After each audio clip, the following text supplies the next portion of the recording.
আসসালামু আলাইকুম গাইস, সবাইকে অনেক অনেক শুভেচ্ছা জানাচ্ছি। তো গাইস, আজকে আসছি একটি গ্রামে। এই পাশে দেখতে পাচ্ছেন পাহাড়ি এলাকা এবং মরুভূমি পিছনে আমার। তো এই পাশেই এই গ্রামটি, এখানে এই পার্কে আসছি, একটি পার্কে। এই যে দেখতে পাচ্ছেন একটি পার্ক। তো এই পার্কটা আজকে আমরা পরিষ্কার করতে আসছি, সাফাই করতে আসছি। এই পার্কে এই যে দেখতে পাচ্ছেন নিচে প্লাস্টিকের গাছ লাগানো। তো এই গাছগুলোর ভিতরে প্রচণ্ড বালি জমে আছে। এই বালিগুলো আজকে আমরা পরিষ্কার করতে আসছি। 4-5 জন লোক আছি আমরা এখানে। তো আমরা কিভাবে এই গাছ পরিষ্কার করব আপনাদের একটু দেখাই। এই যে কি পরিমাণ বালু জমে আছে ঘাসের উপরে, প্লাস্টিকের ঘাস দেখতে পাচ্ছেন। তো এই যে এটা হচ্ছে কি পার্ক। এই যে বাচ্চাদের বেশ খেলনা রয়েছে, কিছু গাছ রয়েছে চারদিকে। এখানে অলরেডি আমাদের কিছু লোক কাজ করতেছে। এখানে যে দেখতে পাচ্ছেন শুধু ধুলো আর ধুলো উঠতেছে। তো কীভাবে এই পরিষ্কার করে একটু দেখাই।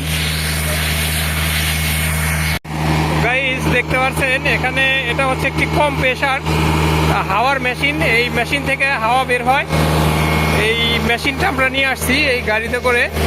আমাদের রুমে থেকে প্রায় 50 কিলোমিটার দূরে আসছি এই পার্কটি। এখানে এই পার্কটিতে যে দেখতে পাচ্ছেন কি পরিমাণ বালু জমছে। এই কম প্রেশারের সাহায্যে আমরা বালু দেখতে পাচ্ছেন কিভাবে পরিষ্কার করতেছি। এখানে হাওয়া বের হচ্ছে এই পাইপটি দিয়ে। এই পাইপটি দিয়ে কিভাবে এই যে বালু মারতেছে আমাদের একজন এই কলকাতা বাঙালি প্রবাসী, আমাদের প্রশান্ত দাদা, কুচু দাদা।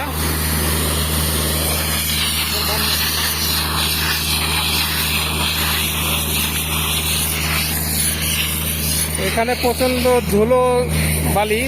তো এখানে কিছুটা জায়গা আমরা পরিষ্কার করেছি, আপনাদের একটু দেখাই কীরকম পরিষ্কার হয়েছে এই হাওয়ার মেশিনটি দিয়ে। এই যে দেখতে পাচ্ছেন এখানে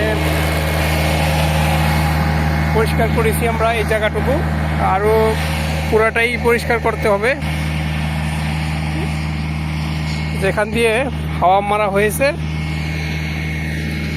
বালু জমে আছে, বালু আমরা ভরে ভরে এই 1 চাকার গাড়ি দেখতে পাচ্ছেন, এটা আরবিয়া দিয়ে বাহিরে ফেলতে হয় এই গাড়িটি দিয়ে।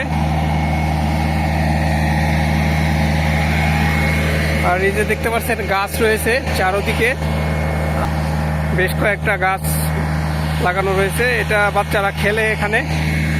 তো খুব সুন্দর পরিষ্কার হয়েছে দেখতে পাচ্ছেন।